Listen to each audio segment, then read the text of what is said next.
বুঝছো বন্ধু, একদিন রাত পহেলে দেখবা তুমি নাই, পৃথিবীবাসী জানবে তুমি মরে গেছো।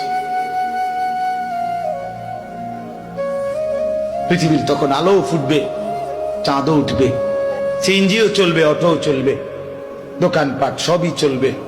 এই পৃথিবীর হই হুল্লুর হুলুস্থুল ব্যস্ততা, ধোকাবাজ এই দুনিয়া, কেউ থামবে না, শুধু তোমারে কবরে পাঠায়। ধোকাবাজ এই দুনিয়া, এই দুনিয়া প্রতারক, এই দুনিয়া কেউ থামে না। সামনের সিএনজি অ্যাক্সিডেন্ট করলো, পিছনের সিএনজি থামে না, ছাড়ি দিয়ে যায় না। সামনের গাড়ি অ্যাক্সিডেন্ট করলে পিছনের গাড়ি থামে না, ছাড়ি দিয়ে যায়। স্বার্থপর এই দুনিয়ায় কেউ থামে না। বাপরে দাফন কইরা এই সন্তান, এই বউ বাচ্চারাই আবার এসার পরে ওই দিনকেই ভাত খায়।